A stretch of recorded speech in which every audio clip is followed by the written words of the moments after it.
The reading is from the book of Exodus.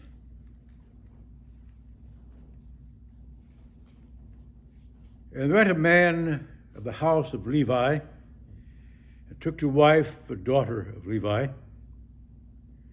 And the woman conceived and bare a son. When she saw him, that he was a godly child, she hid him 3 months. And when she could no longer hide him, she took for him an ark of bulrushes, and daubed it with pitch and slime, and put the child therein. She placed it among the flags by the river's brink.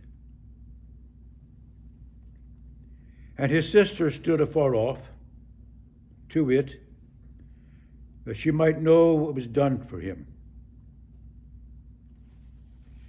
And the daughter of Pharaoh came down to wash herself in the river, and her maidens walked along by the river's side. And when they saw the ark among the flags, she sent her maid to fetch it. And when she had opened it, she saw the child. Behold, the baby wept. And she had compassion on him and said, "This is one of the Hebrews' children." Then said his sister to Pharaoh's daughter, "Shall I go and call to thee a nurse of the Hebrew women, that she may nurse the child for thee?" And Pharaoh's daughter said to her, "Go." And the maid went and called the child's mother. And Pharaoh's daughter said to her, "Take this child away and nurse him for me, and I will give thee thy wages." And the woman took the child and nursed it. When the child grew, and she brought it to Pharaoh's daughter, he became her son. She called his name Moses, for she said, "Because I drew him out of the water." This is the word of the Lord. Oh, please. This is the word of the Lord.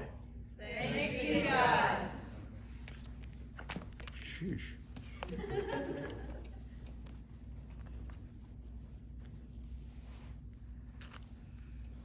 Egypt, beloved in the Lord, is a land created by a very large and long river.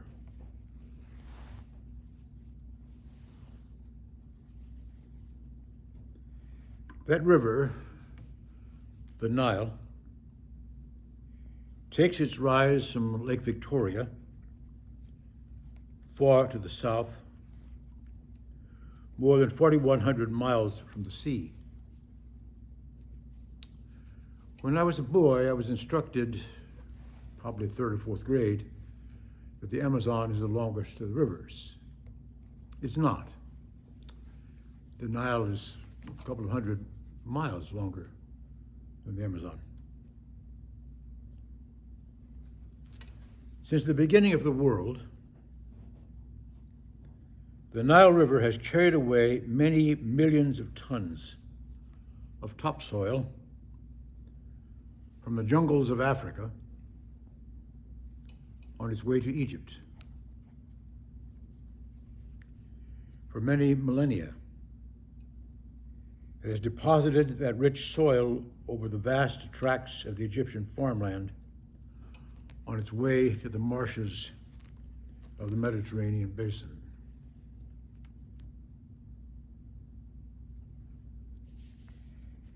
In the 5th century before Christ, Herodotus of Halicarnassus invited his fellow Greeks to make a simple test regarding the Nile. When you approach Egypt from the sea, he wrote, and are still a day's sail from land. If you let down a sounding line, you will bring up mud from a depth of 11 fathoms. This shows how far the alluvial deposit of the land extends. It's still doing that. It's still doing that. 5,000 years ago,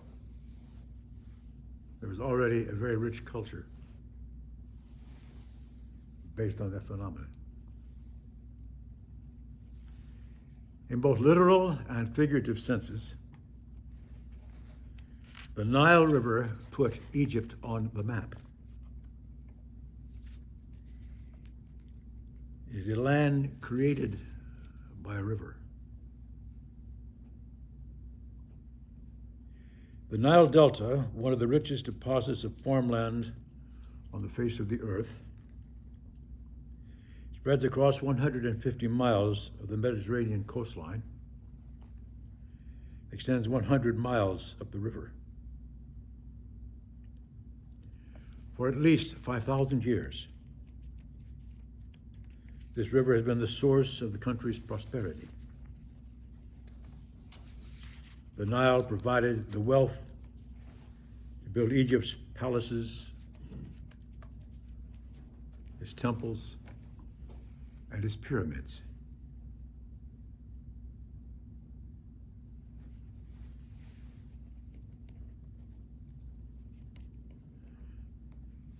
Egypt was the breadbasket of the Mediterranean basin, fed the entire Mediterranean basin.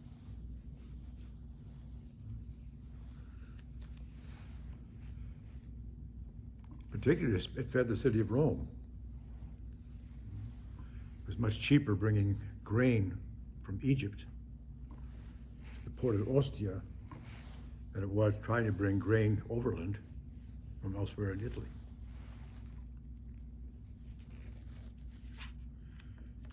The prosperity provided by the Nile also produced the country's educated and leisured class. 2,000 years before Solomon, Egypt was already a land of mathematicians, philosophers, scientists, engineers, astronomers, and learned men. All of this culture, beginning with its agriculture, was provided by the Nile River. Let me once more cite Herodotus.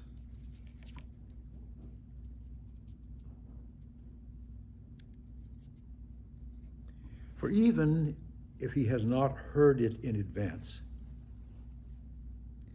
anyone with sense, hostis de cynisin eki, hostis de cynisin eki, anyone who has sense, can readily see that Egypt, the Egypt to which the Greeks set sail, is a land deposited for the Egyptians, the gift of the river. Gi kadoron tu potamu, the gift of the river. It's a great line. The waters of the Nile, therefore, represented everything that Egypt was and meant. Into that stream, according to this evening's reading, a little child was inserted. Something was not planned on by the geography or the topography. The little child was placed into what the Egyptians called a teva. It's an Egyptian word, a teva. A teva is any kind of container or box. The word appears, it's not a Hebrew word, by the way. It appears only in two contexts in the Bible. Anybody remember what the other one is? You must have had a real slacker to preach before the present one.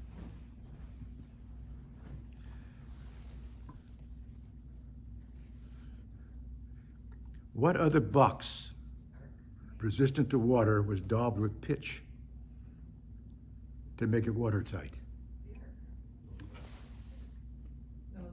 Noah's Ark. Noah's Ark. Those are the only two places where that word appears. And it's the Egyptian word, Noah's Ark.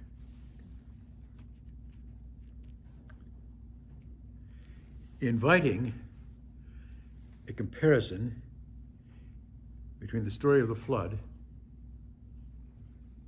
and the story of Moses. There's a commentary on the book of Genesis published by Ancient Faith Press that goes into this in some detail. It's obvious that none of you have read it, and I recommend it.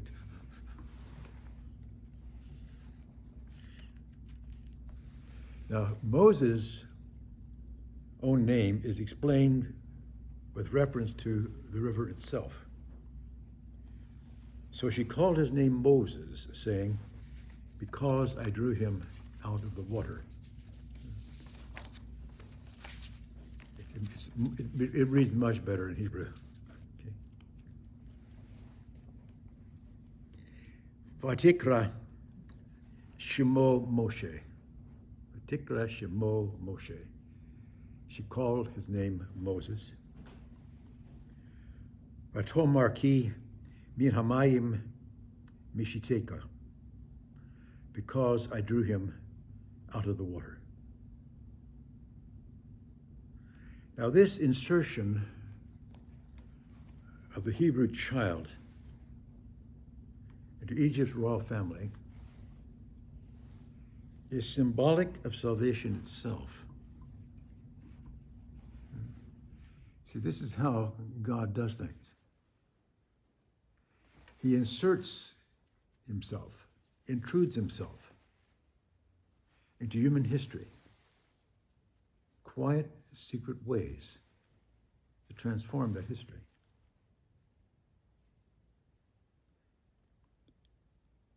Already in Moses, God entered human history through the agency of a small, helpless child. In order for this to happen, it was necessary, so to speak, for God to find some small opening for his intrusion into history. One of the worst fruits of Calvinism, I believe, is the doctrine of total depravity. See, because if man is totally depraved, there can be no room for any insertion. There's nothing good there to receive. There's no opening to God. God found this opening in the spontaneous impulse of a young Egyptian woman. It says she felt compassion. Well, you see, as long as human beings feel compassion, there's an opening. Compassion is one of the ways God intrudes himself into our history. Any place where people feel compassion and act on that passion for someone who's suffering, someone who's helpless.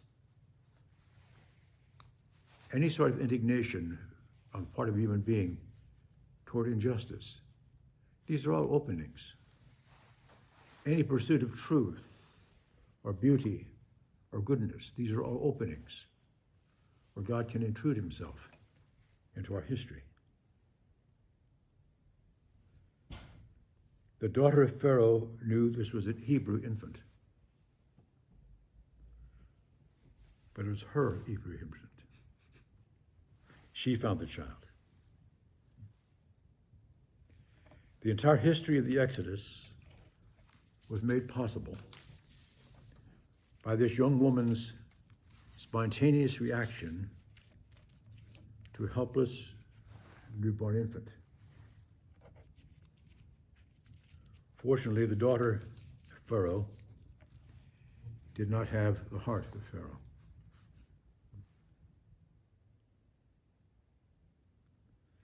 We touch here, beloved, on a fundamental truth of history. Namely, man's openness to God's intrusion is through his most basic, even biological impulses. The Hebrew author of this book records the compassion of the young Egyptian princess who followed the instincts of her heart. We don't know her name, but she was the very best that Egypt had to offer. She was the one prepared to receive the real gift of the Nile. Amen.